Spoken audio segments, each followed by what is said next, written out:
Will Robbins, how you doing, man? I'm doing fantastic. Awesome. It's good to see you again. We got to connect a little bit at the Elite by Choice event by Lauren Johnson this last November. How is everything? How's everything over the holiday season for you? Yeah, it's been great. It's been really good. We had some nice downtime with the family. Began some skiing in up in Lake Tahoe, which has been nice. And Nice. yeah, just getting some rest, which is something that we all need. Just rest and solitude and some silence, which is good. Oof, I love that. I'm jealous. I actually broke, is it character formula for the first time in maybe years. Typically, the very first question I ask, other than how are you doing, is what were you like in high school? Let's start there. What was I like in high school? When I saw you, I saw that question you sent in. I was like, oh God, I got to be honest here, right? So, what was I like in high school? Okay, what's the right way to put this? I had extremely strong beliefs about, I believed in myself a lot, and I didn't believe the English school system was quite right for me. I found it quite difficult going to school with a tie, shirt, blazer, black shoes, black socks, black pants. You have to wear a belt, all this sort of stuff. High school wasn't the best because I would say that I was very free spirited. I was playing a lot of golf, loved sport, loved art, and couldn't sit Mm. still at all. I was reminded on a daily basis, Robbins, I think the famous line was, Robbins, you think you're one hell of a guy, but let me tell you, you're not. I remember that one specifically. And my responses to these statements weren't the best. And that's what helped me to leave school early at about just after 16 years old, and at 17 hop on a plane and come to America to play college golf. It all worked out very well. Wow. That's right. You were on a path to being a professional golfer. When did you first pick up the club, first of all? And what does that like? What does that even to know that you want to play golf professionally? Like, when did that hit you? Yeah, it was. That's a good one. I was on Sanibel Island in just off the coast of Florida. I was probably 7 years old. My dad had bought me a set of clubs. We were living in Florida for a couple of years. My dad worked for IBM and picked up some clubs. And I told my mom, I was like, Mom, I want to live in America when I'm older at 7. And then at 13, I was playing golf like a couple times, 3 or 4 times a year with my dad. And then at 13, they dropped me off at the golf course one summer. And I returned back to my house about 10 weeks later, literally just living at the golf course, and just realized I want to play golf for a living. And so told my mum then at 13, hey, I want to go to America on a golf scholarship. And then at 17, I was calling my mum and dad saying, hey, I need some money. I'm in America, and I need to pay for food. So yeah, I just fell in love with the game. I think for me, what it was, school was telling me I had to do this, and teachers were telling me I couldn't do this, and other sports. I love playing other sports, but a lot of times there was, you're going to play in this position because you're getting bad grades, or you're not going to play because you're doing good in school. And golf was just, it's you and the golf ball. And if there's a mistake, it's your fault. And you get to Yeah. embrace that. And for me, it was this very freeing experience because it was all about, I was in control of it. So Mm. I had to handle the disappointment, I had to handle the success. And so it was just, yeah, it was very freeing to be not having a captain's pick, or not in cricket batting number 7 instead of number 3, or not getting picked on the first instead of the seconds, and having opinions and just being like, hey, it's me and the golf ball, and I'm going to go and see you in 4 hours time. Yeah, I love that mentality behind it. And those sports, team sports are great, but those sports where you're really working against yourself are something that interests me a lot. I'll be honest with you, golf is not one of those things. For me, I've tried a little bit and it's really challenging, but there's something about competing with yourself and almost relying on yourself for success as opposed to you're the person who's always taking the game winning shot, not somebody else, right? Yeah, exactly. Like I just love the opportunity. It's hard because you miss putts and you miss shots, and there's no team to back you up, and there's nobody to support you. And if you have a bad day, it's just going to be a bad day. You don't win because your teammates were playing great. It's just it was a bad day. But for me, that was very freeing because I was in control of that, and I just love the challenge. It's so difficult. There's so many variables, and yeah, it just makes you have to really focus in and commit to a shot and accept the shot no matter what happens, and then just go and do it again. And that to me was very freeing.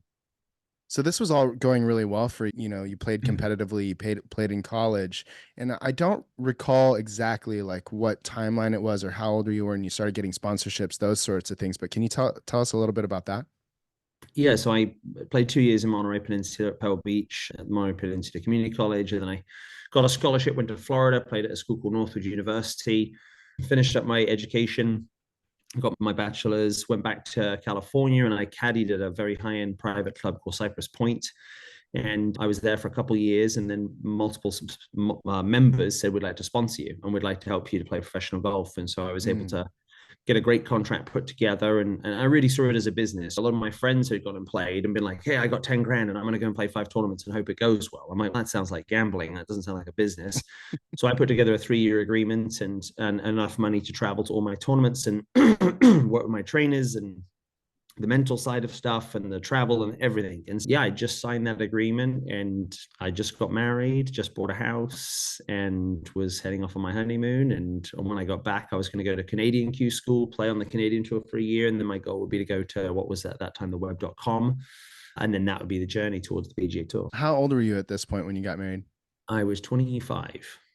So, quick question before we get into the next part of that. But when you were meeting and I'm sorry, what's your wife's name? Amanda. Amanda. Great. So, when you met Amanda, how do you tell Amanda, I'm going to be a professional golfer? I can't imagine, I don't know what it's like, but I can't imagine you're making a ton of money at this point. And like you said, it's like gambling. It's okay. That sounds pretty stable. What was that conversation like? Yeah, I think I had no intention of getting married. I was definitely like my career. I was focused on my career. I was focused on playing golf for a living. And Amanda and I met, and we got on extremely well. And I went off to go and do a Tony Robbins. I went to Unleash the Power. Actually, I went to Unleash the Power, and then I went to Date with Destiny. And when I was at Date with Mm, Destiny, I had this epiphany that the person who was in front of me, she was back in California, but was the person who accepted me for who I was, loved me for who I am, was made me happy, made me have fun. And I hadn't seen it to that point. And I got back to America and took her to England and asked her to marry me. And she said yes. I think for me, the past 20 years with my wife has been she loves me for who I am and she loves my passion towards going after what I want. And that's who I've always been. It's I believe in something, I'm going to go after it. And it wasn't a difficult conversation. She was excited for me. She was a school teacher. And yeah, it was like, let's go and have some fun and go and travel and play golf for me. man, I love hearing that. She loved you for who you were. And I think that not to get too sidetracked, I hear a lot of my friends dating and things like that now, and they have to their partner has to check off a list pretty much. And for a lot of women, I know the first like KPI is like they have to be 6 feet tall. I'm like, okay. So, and then it goes from there. So to hear that was the core of your relationship is really refreshing to hear. I know obviously you guys have been through a lot. Your honeymoon didn't go as planned. 2005 in Thailand, there's a huge tsunami and you were in the middle of that. But I'd love if you could tell us that story from your perspective. Yeah, it was 2000, end of 2004, beginning of 2005. We'd had a week down on the islands and just hanging out and enjoying life and just thinking, what were we going to do on the last day of our honeymoon?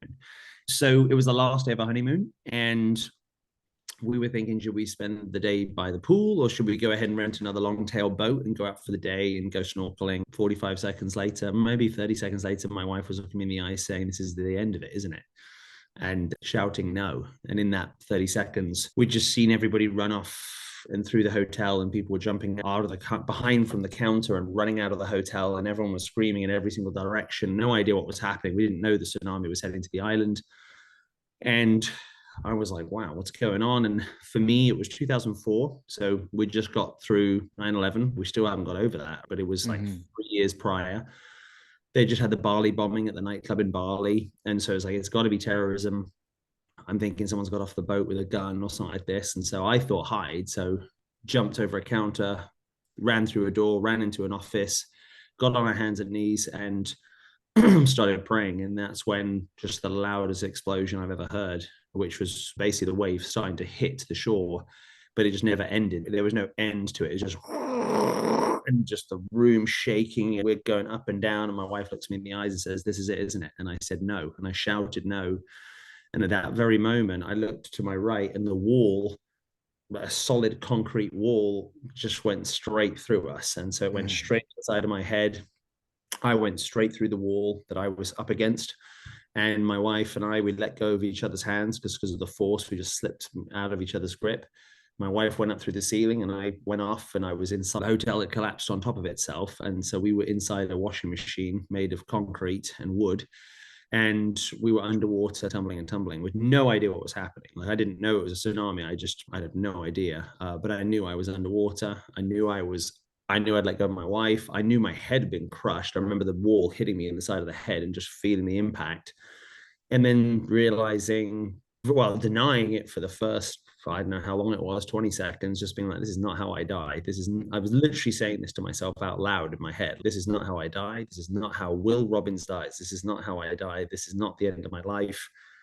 And then realizing I don't have any oxygen left in my lungs. Like I didn't go, oh wow, there's a wave coming, hold your breath. It was just bang. And so I was like, this is not how I die. And then I was like, oh my God, this is how I die. This is the end of my life. And so literally having this conversation as loud as I am having it right now in my head and realizing this is the end of my life. This is it. This is my life. I'm on my honeymoon. It's the last day of my honeymoon. I'm about to go and play professional golf. I found the girl of my dreams and I'm dead. This is it. And I just remember, unfortunately, having to accept that and just say, okay, this is it. And I thought to myself, just breathe in and all the water's going to come and you're going to die. And it was so painful. I knew I'd lost my wife. I knew everything was gone. But my last words were just, F that, I'm going to die fighting. And my mindset behind that was the water is going to come in. My lungs are going to open up because just naturally your lungs are going to open. You're going to swallow the water and you're going to die. But I'm not going to do it intentionally. I'm not going to take my own life. I'm going to experience the pain because I'm inside a hotel being beaten to death with it's an avalanche. It wasn't a wave. It was an avalanche because I was inside of a rock stone hotel. And I just said, F that, I'm going to die fighting. And the very second I said that, literally, I was bang, bright light in the middle of the ocean. I didn't ever think I was in heaven or I had died. I knew that I'd come out of the water at the exact second I said that. And I was, I don't know, 200 yards out into the middle of the ocean. I'd started on the middle of the island, gone across the entire island and gone out to the other side of the island. And I popped up and it was absolute silence. And I looked around and there was no island left. There was no hotel. It was just the hotels were gone. Everything we were in was gone. And I looked to my right and my wife was about 2 feet from me and crying and screaming, but alive. And so that was the start. I'm like getting it. I was even now trying to follow up there. I'm getting emotional. I can't imagine what it must have been like for you to have your wife ask you, this is the end. Like in my own relationship, I feel like I'm protector. I'm sure you feel the same Yeah. way. And I don't know. I know it was a long time ago and it's a lot to dig up. Maybe I'm a little too emotional right now. I have no idea, but I'm curious. When you said to her no, was that more out of comfort or you didn't believe that was the end? Comfort her. Yeah, it was crazy because again, if I think back to it, you're sitting on a chair, talking on a thing, what should we do? And then it's, and then jump in a room on your knees and bang. It couldn't have been more than 17, 19 seconds, maybe 12 seconds. I don't even know. And then you hear an explosion and you just know it's coming towards you. So it's getting louder and louder, but the room is shaking and it's just the most violent thing you've ever heard in your life. And it's coming at you. And it's only 2 seconds. Like it wasn't like, oh, it's coming. It's just, oh, it's coming. And then she said that. And I was like, no. Just like in my heart, I'm like, no, this is not how we die. This is Yeah. not it. But if you'd have said to me, by the way, there's a tsunami coming, the last thing I would have done would have been hidden in a concrete room. I would have run to the other side. I'd have tried to, now remember a tsunami travels at the speed of sound, right? So it's moving at 680 miles an hour. And then when it hits the shore, depending on how high it goes, it's moving at 60 miles an hour. You can't outrun it, but you could definitely get further away from it. And the further away you get, the slower it goes. So I wouldn't have gone where I would have gone. And if I'd have known what was coming towards me, I wouldn't have said we were okay. Yeah. I'd have been like, oh boy. But no, I just said no. And then off we went. And that was the ride. I can't, I'm just thinking about it. I'm like, I think it's amazing that that's what you said and you kept your promise, but that wasn't the end of that's not the end of the story, obviously. If I remember correctly, you broke your clavicle throughout all this, but your wife, both of her legs were broken. She had a triple pelvic fracture and we were just beaten, just severe. Again, imagine if you fell off a cliff inside of an avalanche, that's what we looked like but we had metal and wood sticking in us. You know what I'm saying? Because all of the pieces wasn't all stone. So we were badly beaten up. Yeah. Really bad. Yeah. How long was it until you were picked up by a boat? If that's even what happened. Yeah, we were about 11 hours that we were out. So basically we pop out of the water, the whole island's gone. The whole island is in the ocean. There's just every debris like you couldn't imagine in the water. And we started to get dragged back towards the island. So as a wave works, a wave comes across and then it drags back and then comes across and then drags back and comes across. So there was about 7 tsunami waves that came across the island. So we started to get dragged back onto the island. Obviously, if we get dragged back onto the island, we're going to get crushed to death, right? Because we're in all of the material. And Yeah. so there was one man that was in a boat, on a little long tail boat, and we just screamed out to him, just said, "You got to help us! You got to help us! You got to save us!" And he was like, "I can't. I've lost my whole family." I said, "And I was like, you can't save them, but you can save us." And it's the greatest miracle I've ever seen in my life. He decided to save two complete strangers, pull us out the water, and basically focus on us instead of his mum and his dad, his sister and his brother-in-law. And people say, well, you'd do it at that time. And I say, you can't say that. That is absolutely ridiculous. Because if I looked at the island and I knew thousands of people had already died, there's two people in front of me, yeah, maybe I can help them, but my parents are that way, my sister's that way, I need to go and help them. I don't need to be, it's, everyone loves to think that they're morally that good, but he gave up on them and left them to be with, let God do what he had to do with that and come and save us. And he pulled us onto a boat, and then we spent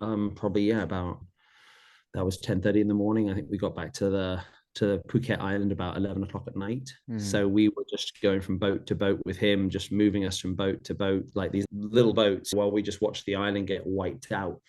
And we finally got on a big fishing trawler around about probably 6 o'clock in the evening. And then it just slowly moved its way back to Phuket, where all the hospitals were gone. The hospitals were either destroyed or it's been 12 hours. So tens of thousands of people had gone to hospital. There was no medication. There was nothing. They were just out. You know what I mean? They were Yeah. depleted by the time we got there. So yeah, we got back that night and got rushed into the ER, and my wife went off to go and have MRIs and stuff. I had my ear sewn back up. My ear had been lacerated pretty badly. And yeah, it was like I thought we were safe, but it wasn't. It was far from over at that time.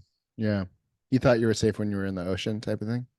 No, when I was in the hospital, I remember Mm. laying down on a bed in the hospital. Well, it was a Yeah. table, but it was a table. It was good enough to be a bed for the day.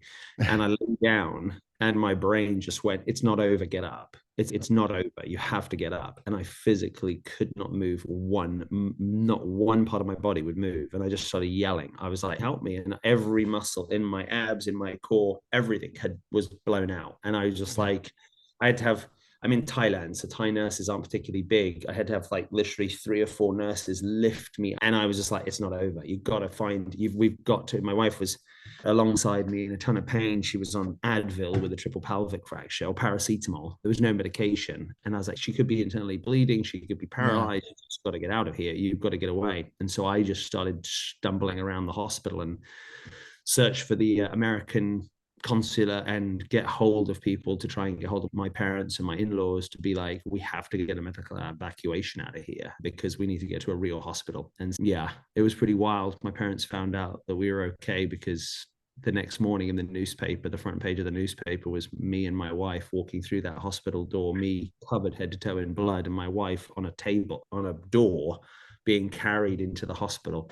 And that's how they knew for sure that we were alive. Yeah. And so that's when they started to get a medical evacuation for us. And about, I don't know, it was about 30 hours later. So we had about a day and a half in hospital with just nothing. You know what I mean? I mean, we had a lot of love from the Thai nurses, but there was no morphine. Yeah. There was no pain relief. And then we finally got into a plane and got flown up to Bangkok. And then we spent 6 weeks in hospital in Bangkok. Obviously there's a lot of like physical therapy that goes into this as well, but the recovery from the mental and emotional side between you and your wife at this point, what did that look like for you over the course of the next couple months, years? Yeah, I think the hard part was you get up to a hospital and you get up there, and by the second day, it was like 5,000 people have died. And you're like, wow, this is a massive tragedy. And then the next day you turn on the news and it's 50,000. And you're like, how did they miss that? And then the next day it's 105,000. And you're like, what is going on? And then the next day it's 165,000. And then the next day it's 195,000. And the next day it's 200,000. And the death toll is just going up. And you're laying there and you're just like, you're still in a hospital. You're not really watching the news and knowing what's going on, but you don't realize that the largest, strongest earthquake in recorded history of 9.1 has triggered a tsunami that's wiped out 250,000 people in a matter of hours. And you're like, hold on, I'm meant to be on my honeymoon. I'm meant to be dead and I'm alive. And you're just trying to process that. And that's what was difficult. The blessings were Marcus, who saved us, who pulled us out of the water. He came and found us in hospital and just seeing. So he'd come up to Bangkok and found us, and we got to see him and got to find out that he found his mum and dad alive in two different hospitals, found his sister and brother-in-law all alive in different places.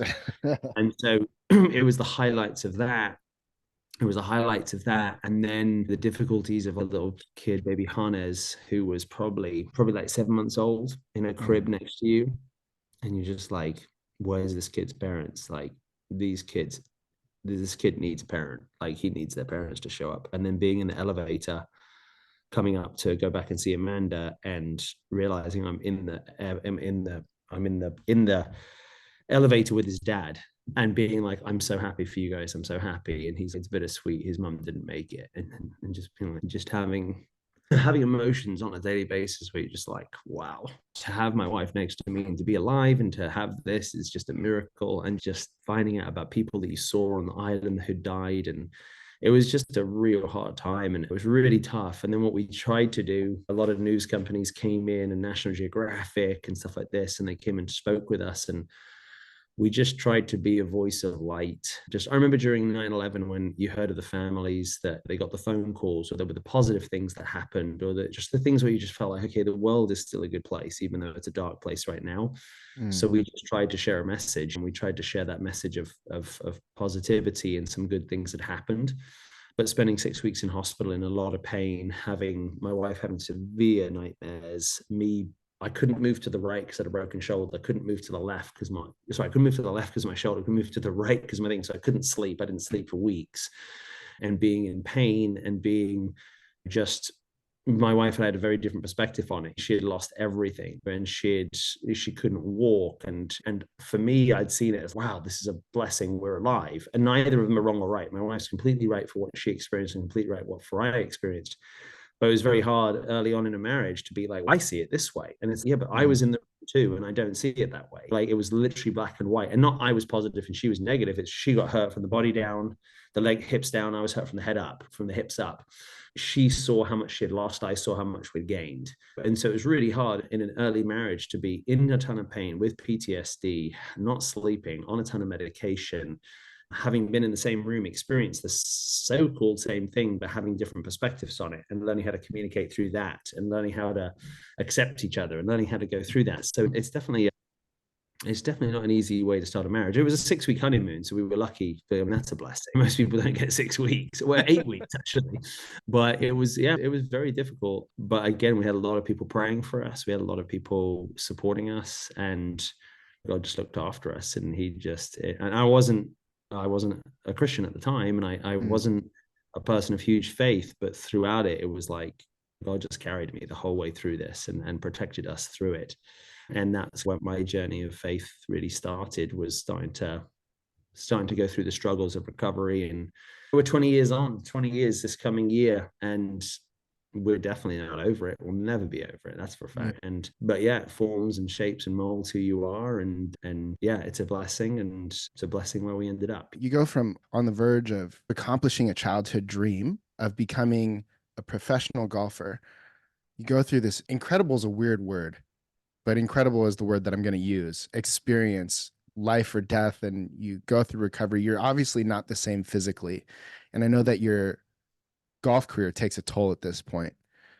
Tell us a little bit about that and what that was like getting back into golfing. Yeah, I think the difference between my wife and me is that I went into like this, I'm just going to go ahead and fix it all, and it's going to be okay. Whereas my wife was okay to just go ahead and embrace sorrow, and embrace grief, and embrace fear, and go through her journey. Whereas I was like, the faster I go, the better it'll be. So my thing was, you got to go back out there, you got to win professional golf events, and you got to live a life for the 238,000 people that died. So it sounds Mm. great, but it's not what God asked me to do. And it puts a lot of pressure on you. And so I went out there, and even though I was in pain, every day I hit golf ball, I was in pain. I was like, listen, you're alive, they're not, you need to do this. And so it turned into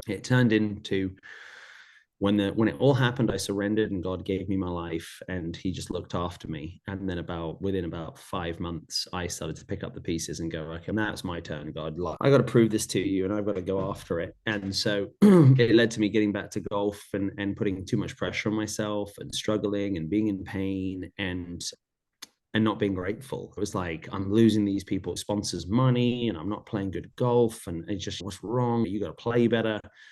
And on the other side, when everything was going wrong in the early days, my wife got let go as a teacher. So we had no income. And a friend of mine, great friend, Sean Silver, at the time I had just met him, offered me a job teaching. And I was like, no, I'm okay. I don't want to teach, I want to play. But I decided, seeing I have no income, we should probably start teaching. And I started to coach and I started to get out there. I had this mindset of just, look, you're playing golf. You can't get frustrated. Now I can get frustrated because I'm a golf professional. So I can go on the golf course and be miserable, but you just need to enjoy golf. Like, you just need to have fun playing golf. And so I would just coach people and just be like, can we go on the golf course and play? I don't want to teach you swing because you're not going to get that much better. Let me just show you how to play the game. So I was having this amazing experience coaching the game of golf and having fun, and then going back out and playing and being like, come on, you got to play perfect. You got to do this. You got to do this. You can't let people down. And so for about a year and a half, it was just this: go away, be in pain and struggle, come home, have a ton of fun, impact people's lives, enjoy it. I've got golfers that are taking up golf and they're shooting 105, and in 4 lessons, they're shooting in the low to mid 80s. It's not possible, but it is if you teach them how to score versus how to swing. And most golf pros teach people how to swing. I'm like, I'm not going to do this for a living. I'm going to go back and play. So I'm just like in my high school days, I'm going to do it the way I want to do it. And if you don't like it, you don't need to get lessons from me. So let's go and play the game of golf. So I had this mentality that was very like, look, it just will. I'm just going to tell you, you're like, when people get frustrated, I'm like, you're not that good. You shouldn't get frustrated because you suck. Like, you should expect not to play good golf. Like, I should get frustrated because I try at this game and I practice a lot. And if I play bad, I have a reason to get mad. And yeah, just one day, a very famous female instructor, Dana Rader, she actually just passed away of cancer 2 years ago. And she stood up in front of a group of us and said, at some point in your life, you might realize that playing isn't your career. It's meant to be coaching. And I never thought of being a coach before in my life. And I remember going back and calling my sponsors and being like, hey, Mr. Fenton, I just want to let you know that I'm not going to play golf anymore. Mr. Walker, I'm not going to play the golf. And I'm really sorry. And they're like, well, sorry. They're like, well, you're a miracle. It's amazing. We tell everybody about you. You're just amazing. And what you did and this. And I'm like, you don't understand that I lost a lot of your money. But they were like, I didn't understand it. They didn't do it for the money. They did it because they believed in me and they wanted to develop me and help me on a journey. And I just burst out crying. Every time I hung up the phone, I was bawling, crying. Oh my God, I didn't get it. Like, I didn't get it. And there I was putting all this pressure on myself and realizing that nobody cared if I made it or not. They just cared about me. You know what I'm saying? Just like Amanda was. She loved me for who I was. She didn't love me for who I could be. And so I realized more unconditional love was being given to me than I deserved or understood. And so I started to coach and I started to realize that's what I got to do for my players. Like, I've got to help them to realize, like, my high school players, my college players, it's not about if you get the game of golf. It's about if you understand life and who you are and the enjoyment of it. And that the more pressure you put on yourself, the worse you're going to play. And the more you accept your natural gifts and your talents and you go after what you love, the more you're going to have fun. Doesn't mean it's going to all work out perfectly. It just means that you're at least going to be on the journey that your creator put you on. And so that was the start of my teaching career. And yeah, I would have never been on this path if it hadn't been for what happened. And the next 15 years has just been an absolute amazing journey of crazy fun and experiences and ups and downs. But yeah, a lot of good stuff. So when it comes to you have an incredible story regardless, but your professional career is also really interesting. And I tell people sometimes, people who are really interested in music, for example, it's very competitive out there, just like any sport, golf, but perhaps you're not on the course and playing these tours. And for the musician, perhaps they're not, I was going to say on MTV, but there's no music on MTV anyway, but like touring, things like that. But you might be producing something like this. You still get to live out your passion. Yeah. And I'm curious, in your head, like now when you look at the dream that you had as a kid to become a professional golfer, do you feel like the dream's fulfilled? Yeah, a couple of things. I wrote down when I decided to stop playing, I wrote down, okay, if I, because again, I have small goals. I said, I'm going to revolutionize golf instruction worldwide. If I'm not going to play, I'm going to revolutionize golf instruction worldwide. Now, 15 years on, I've been partnered with the PGA of America for 5 years and have built the PGA Modern Coach for them and train thousands of golf pros around the world how to stop selling your time and fixing people's swings and helping them to play the game of golf on the golf course and guarantee lower scores. No one's ever guaranteed people scores. That's what I created and have developed. And I'm not like, hey, look at me, I'm so prideful. It's just what a journey, how amazing this is. It's like when I played professionally, I stood on a tee box and thought, could I hit this shot? When I stand and coach, or I stand up and speak and present and help people, I don't have to think. There's just not 1 ounce of me that has to think or try. And that's where it's, if I look back, my God-given talent was never to play on the PGA Tour, because it just wasn't natural. It was, I worked hard and I played hard, but I never had what it would have taken, because what it would take is the belief inside of me that it's just, I don't even have to think and I can hit it down the middle of the fairway. And for me, standing on stage and presenting to 500 coaches, or producing content for them, and just facing coaches head on and helping them make changes in their life, to me is God. It's, I know it's not me. I know it's just God's talent that he's given me and my treasures that I have to be able to share with them. So it's been a lot of fun to realize, yeah, I had an idea, but there was a different path to it. And for me, being a coach is something that's very natural to me, and coaching people now in their businesses and helping them to have the success that they desire is just, it's a ton of fun. It's a lot of fun to help my students get better at golf, but it's also a lot of fun to help my coaches who are making a ton of money or struggling with business, struggling with time, don't see their family enough, to be able to see them tell me, will I double my income this year? And I'm spending more time at home than ever. And I love my life again. And that's pretty cool stuff. So Yeah. I definitely feel like I'm on the path I'm meant to be on now. I love that. From a business perspective, a little separate. One of my goals this year was to stop trading so much time for money. And it sounds like that's what you're that's what you're coaching your coaches to do, which I think is awesome. If you could boil down the unlock to that to one secret, what would be the secret to stop trading time for money? Yeah, I think the secret would be is, first of all, realize that you're doing it, that you're selling time for money, and realize that people want solutions. They don't want your time. They just want the solution. So the faster you can get them the solution, the more people you can get it for, and the bigger the problem you solve, the more successful you are. Mm, And so to me, it's just making that shift of, people are desperate to have somebody actually guide them on their journey mm, and get them to a desired goal. So to me, it's all about, do you want to sell 50 lesson packs, or do you want to help 5 people go and play college golf? Or do you want to help 5 people break 90 or 80 or 70? Because I always tell my coaches, I'll tell them, hey, ask somebody, and again, for any of the listeners that play golf, right? Tell me your audacious goal. What is your audacious goal? They're like, Will, I want to be a single digit golfer. I'm like, okay. What about you? Oh, I'd love to break 90. I would love to shoot my age. I'd love to play Pebble Beach and shoot an 80. Okay, cool. And then I'll ask them, what would that be worth to you? Not like, how much would you pay me to get you there? Just, what would that be worth to you? They'd be like, I'd pay you $100,000 for that. I'd pay $10,000. I spent $50,000 on that. And what we usually do is, we don't understand the value of what somebody puts onto that. It's, oh, can I sell them a 10 pack of lessons? I'm $100 an hour. It's $1,000. Oh, I don't know if they'll pay for that. It's, no, the person just said they'd pay $100,000. I'm not saying charge them $100,000, but realize, if you come in at 1,000, you're joking with them. Then you're not showing them a result. You're just selling them a package of lessons, compared to, yes, I can get you there. This is what it's going to take. And I'm an expert at what I do. And this is the journey, and this is what it is. And my fee is $20,000 or $2,000. It doesn't matter what the price is. Like, you can just choose the price. But I think that most of us are just going and getting a pack of, let's say, for example, I go to see a physical therapist, right? I want him to tell me, or her to tell me, look, here's where your neck is, here's where your back is. This is why it's out of alignment. This is what it is. This is where you've got to go. This is what you've got to do. You're going to do these routines. You're going to do it this, so this, and it's $5,000. Okay, cool. Here you go.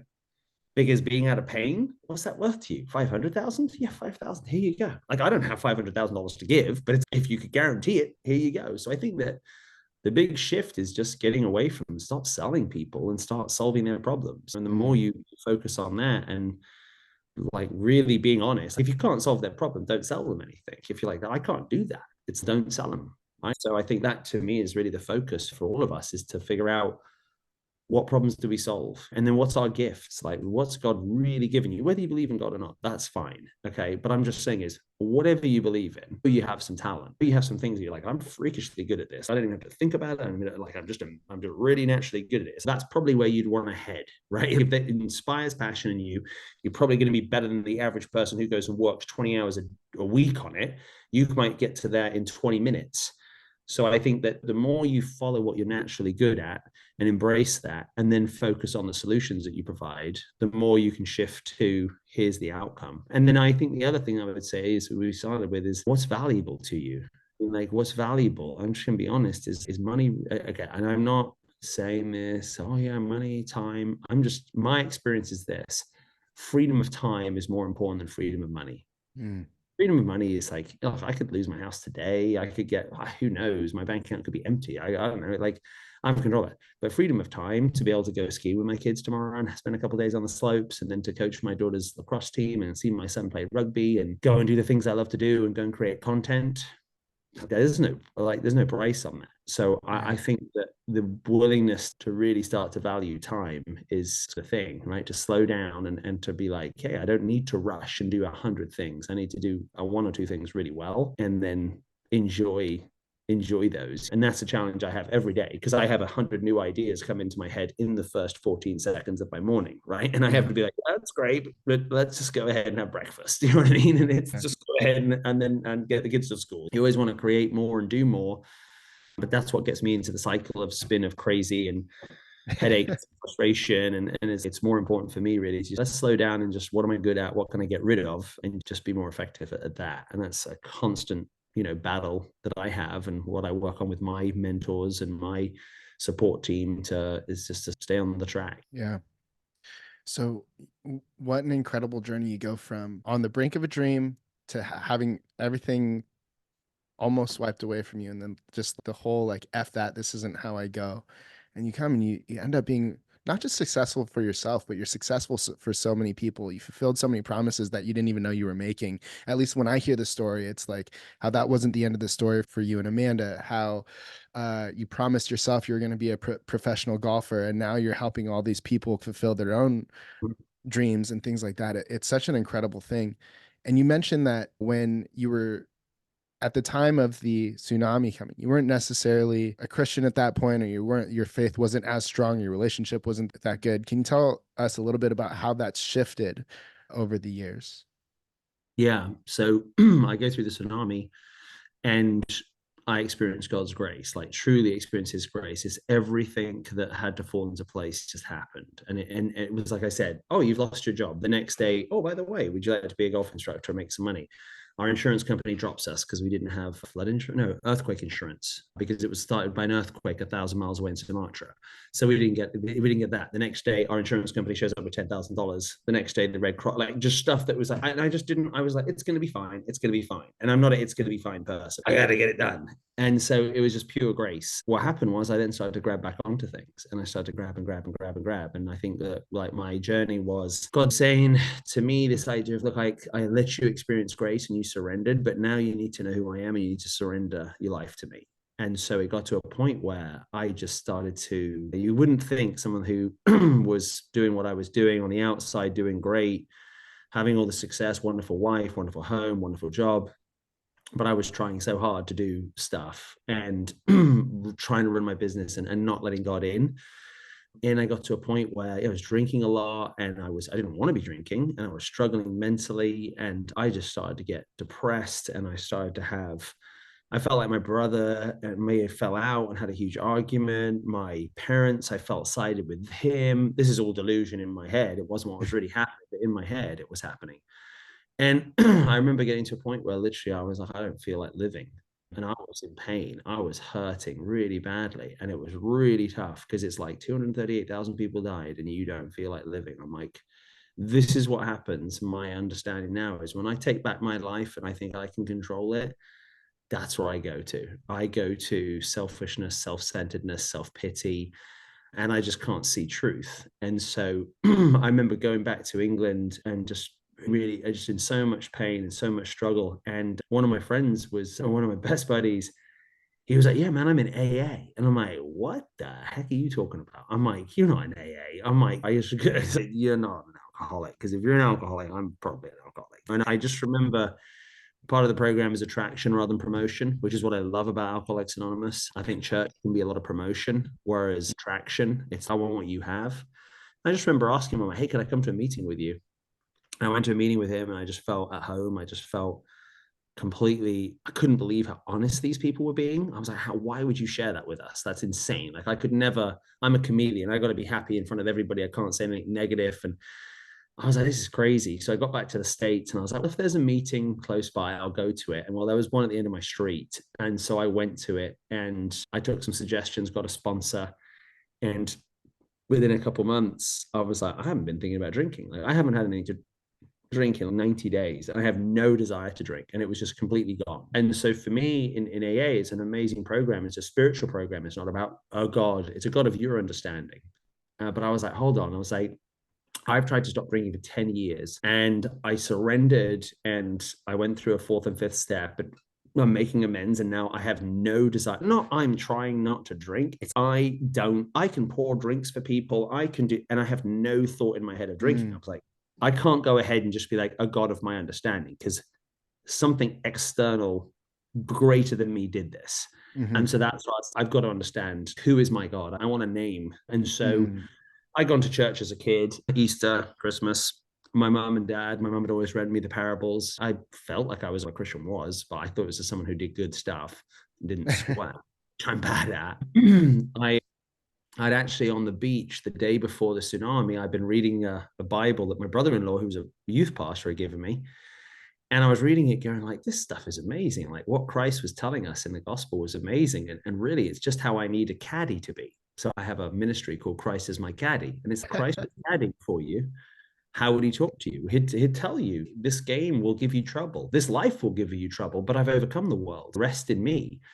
And this game will make you weary and heavy burdened. And you need to let your light shine and you need to let your yes be yes and your no be no and all of this stuff that I was learning. And so I reached out to my brother-in-law and I met with a great pastor at my local church and just started to ask all the questions. Hold on, come on, the Bible's not real. Come on, we all know that it's a fable and all this. And what about this? And what about this? And he just kept on challenging me and he just kept on saying, okay, but do you understand? Can you accept that Christ died for you? Not for everybody else, but for you individually, and he'd die again for you today. And I was like, that's a hard one to swallow because I've experienced people who died, not for me, but people who died that day and I didn't. And to think that someone would do it with intention to save me is just mind blowing. And so I started to question my beliefs and I started to question and I started to ask Christ to forgive me and I started to ask to accept him. And I just remember like August 16th, back in 2016, just one day I just raised my hands in church and I was singing. I was like, yeah, I'm done.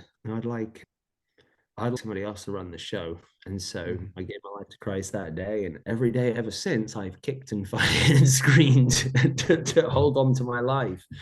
But God keeps asking me to give it up on a daily basis, to take my cross up. And I try my best, but I fail at it miserably. But the blessing is that he doesn't need me to do it perfectly. He just needs my heart. And so that was the journey for me to Christ and just to start to realize it's like that. Yeah, AA got me on the journey. I've been in AA for 11 years. I love my program. I love my sponsees. I love my sponsor, Jimmy. And it's just a huge part of my life. And I just feel blessed that I have Christ, though, because I know truth. And so on a daily basis, I get to do that. And my time now is spent more time in my ministry of getting the gospel out to people with Christ as my caddy. I've got amazing company, WR Golf, an amazing consulting company, RGX, an amazing scoring system, the scoring method that teaches people how to play golf. But really the direction for me right now is, how do I share the gospel to people who are disconnected, who may be Christian or not Christian, but start to understand that there's a way to play this game as a real form of worship, right? Go and play golf and accept it for what it is and have Christ walk alongside you. And it's been a real blessing. And I get to do that. I get to do that too. That's my walk so far with Christ, and he's still right alongside me. I love that. When you popped up, you're 6 weeks after, like maybe after the tsunami itself, getting out of the hospital. Did you realize then that it was like God-given? Did you believe it was God-given, like the fact that you and your wife survived, or was it more of a luck or coincidence situation for you? I knew I felt that God was right there with us because too much was happening. Too much was happening. If we've got time, I can tell you a story that truly how I know, like people would say you popped out of the water. That's more, that's insane. I would say what was more, do we have a few minutes? I have as much time as you do. So we're a hospital up in Bangkok, and my wife is really struggling. It's probably 3 weeks after. My brother-in-law is with me. My mother-in-law's there, my mum and dad are there, and my wife is struggling. I've lost every photo of my honeymoon. I've lost all the stuff we purchased. I've lost everything. And I'm like, well, she needs something. And so there was the day before we went on to the islands, we went to a place and went and bought clothes, right? So she bought all these beautiful tops and all this wonderful stuff. And it was all in Thailand. It's just all tailored for you. And so we may have been drinking that day and went in there and bought a whole ton of clothes, right? And she bought all these beautiful tops and all these, I bought slacks and all this. And it was a company called CJ Collections. And I was like, okay, let's find that tailors, because I know the clothes are there because they've been made for us. And if we can get those clothes, my wife can have something from her honeymoon. So I'm going to condense the story. But my brother and I, so my brother-in-law is 6'1", I'm 6'2". So we're in Thailand. So we look different. And I've got my ears all bandaged up. I'm in a sling and I've got cuts all over me. And we go downstairs and we're like, okay, no, I start looking on my credit cards. Okay, CJ Collections. I look in the yellow book, yellow pages. I look at this and open up the yellow pages and it's like lawyers in LA. I'm not kidding. There are 20,000 tailors in Bangkok, like page after page after page, no CJ Collections. I'm like, oh, maybe it's a collection agency. It's like they send the money to this. We're calling around, we're doing all this stuff. I'm like, look, let's just, I know where it is.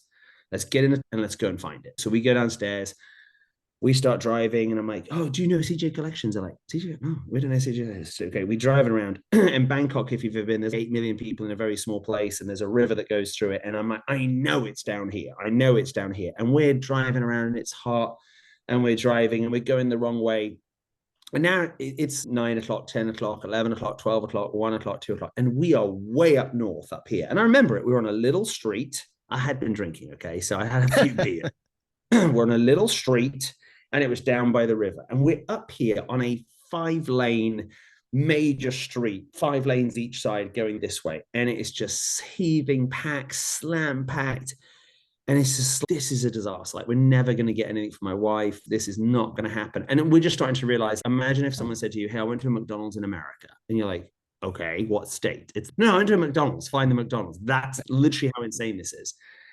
And we're driving around. And again, we are literally at least 7 to 8 miles northeast of where we should be. We're on a major height, like big 5 lanes each side. I'm like, this is not where it was. And we're literally sitting in traffic where the light will turn green and we don't move. And then the next light turns green and we move forward 2 cars. And we've been there for probably 45 minutes. And I just remember my brother-in-law, Dusty, I'm like, this is just never going to work. This isn't going to happen. I can't believe it. I can't believe it. This is the worst. And I just remember being like, I put my hands down and I put my hands in my face and I put my eyes, closed my eyes. And I said, Lord, I just need this. I need this, Lord. Lord, please make this happen. Let us just find this place. And I turned to my left and I'm parked outside CJ Collections. And the tuk starts driving. And I jump out the tuk. The tuk-tuk's the little 2-3-wheeler thing. And I start running. Oh my God. And I run in. We are 7 miles away from where I think on a street that I could never, there was no way there.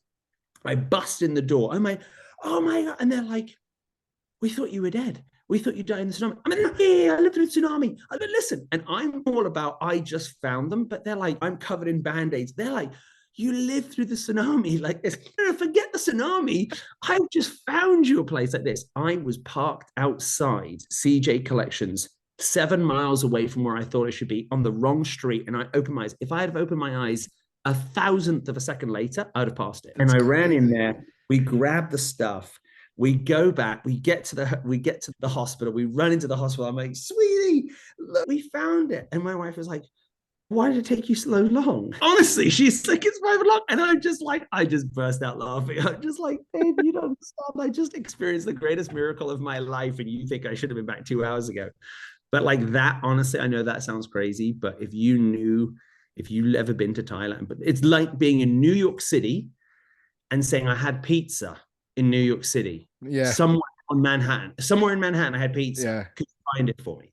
It's Manhattan's nowhere as close as big as Bangkok. That's what it's like. And I just remember, I was like, okay, God, you got us. I get it.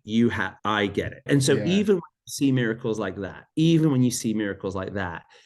you take away and take back self-will and you decide to do it yourself and not hand it up to God, what was it, 4 to 5 years later, you can be thinking about taking your own life.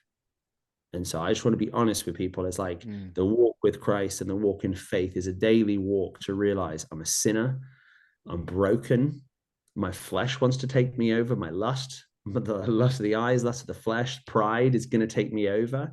And I just ask daily for a reprieve of, Lord, allow me to be close to you because I know you are the way, but I know this world and I know this flesh is going to pull me from you. And to me is I think I feel like sometimes I've got this. And it's the minute I've got that, I know I'm in trouble. You know what I mean? Yeah. And those are just the miracle experiences that we had that just let me know that God was like, I got you. Like, I got you, but you got to ask. You got to lean in, ask, seek, and knock. So, yeah, Do you have a couple more minutes?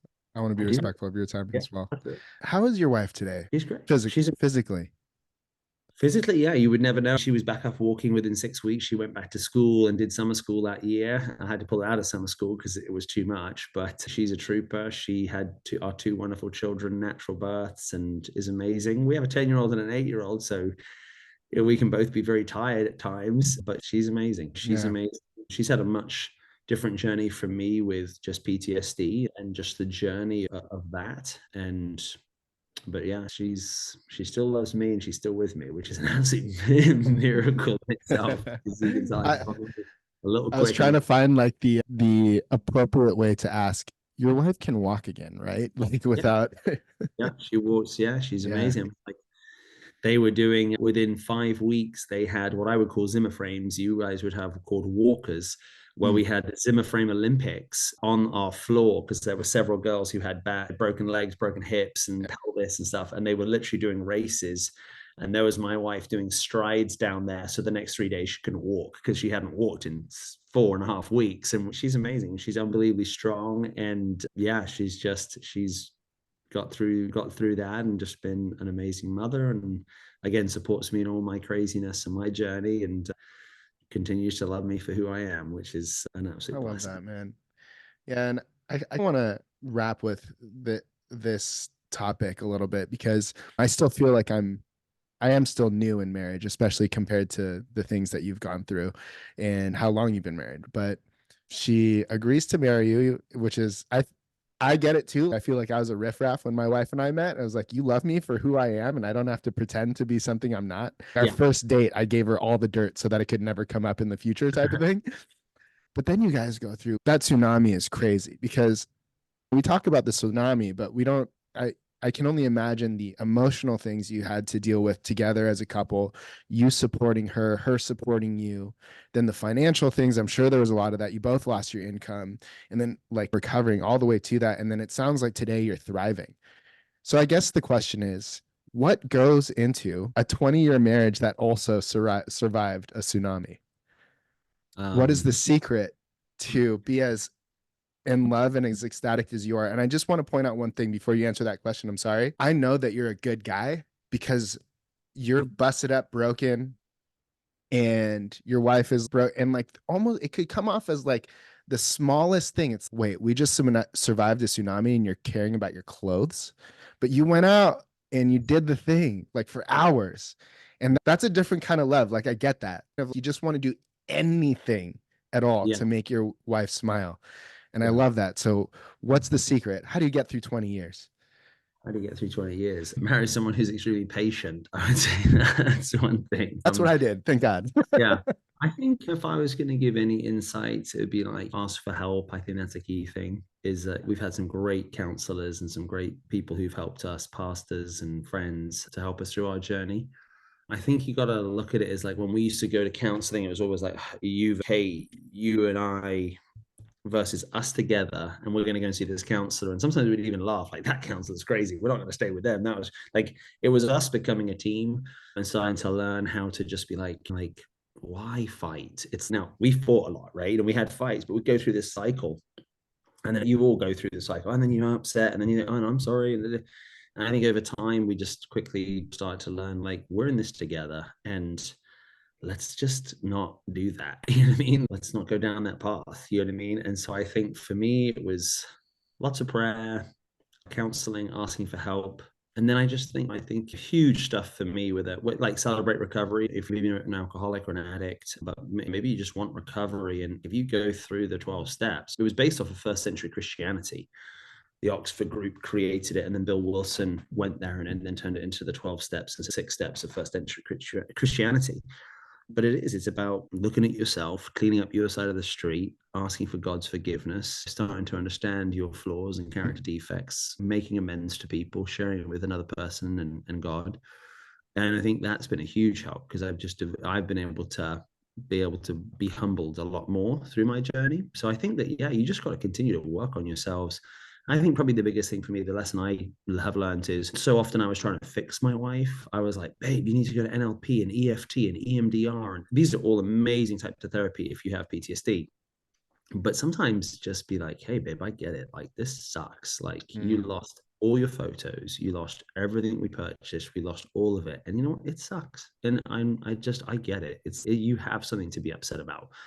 That's a healthier type of healing than, here's this therapy, here's this, because that sounds like you're broken, I'm not, versus you have a right to not. Yes, I get it. We survived. I understand that, everybody, we survived. But at the same time, did you go on a honeymoon and lose every photo you had ever taken of your whole honeymoon? Did you lose everything you'd ever purchased? Did you lose all of that? Were you broken and in hospital? Did you see all the death that we saw? Probably not, right? So it's people often want to, yeah, but you're so lucky that you lived. I understand that. And that's my way of looking at it. But also, it's like, that sucks. That's a terrible thing to have happen. You know what I'm saying? Let's just say that we went on a honeymoon and nobody had passed away in the tsunami, but the two of us had, I don't know, had a car crash or something like this. Like, you wouldn't be like, you're so lucky. It's like, oh, that sucks. You triple pelvic pressure. You're in hospital for 6 weeks on your honeymoon. God, that sucks. But then you change it and say, yeah, but you lived. And so there's that kind of, yeah, I get that I lived, but there's also that acceptance. And I really struggled with it. I didn't see it from that side. And then when I started to see that side, I was like, yeah, that's a really good point. We were able to accept each other a lot more. And my wife had to accept it. Like, how do you just see this as positive? I'm like, don't you understand? 238,000 people died. And we're doing it our own way, instead of coming together and realizing we're both going to have to go through it, because we both have to experience it, that we were blessed, and we both have to experience we lost. We lost a lot. And so I think that, to me, is like just part of marriage. Is just like, the more you can become one with things, which means accepting things that you aren't naturally good at accepting, and then offering things that the other person isn't naturally good at accepting, and then somehow you meet in the middle with, oh, okay. Yeah, I love that, man. Thank you so much for sharing everything that you did for us. Honestly, what an incredible story. I feel like I could talk to you about this for hours. Before we sign off today, if people wanted to connect with you, how could they find you? Great question. How can they find me? I'm not really on social media. Any stuff that you see on social media is my team posting, because I'm not a big fan of social. If you want to check out, if it's a faith thing, I would check out Christ as My Caddy. That's all to do with learning and playing golf. And then if you want to connect with me, yeah, what's the best way to connect with me? You can email me at will@rgxcoach.com. But yeah, I don't know. That's perfect. Honestly, I was like, oh, this is there's a lot of documentation as to the tsunami and your survival through that. But typically I'll go through social media. I'm like, he barely keeps up with his LinkedIn. This isn't him even, I'm sure. I like relationships. I like connecting with people. And I love, yeah, I'm just not one for that. I'm not good at that. But no, you're great. This story today was incredible. Thank you so much for being so open with us. To the listener and the viewer, thank you so much for your time and attention. If you loved it, feel free to give us a like and subscribe. If you didn't like it that much, feel free to stick it to us, but subscribe anyway, because we're going to have a ton of incredible people, just like Will Robbins, back on the show. Thanks again. Thanks, man.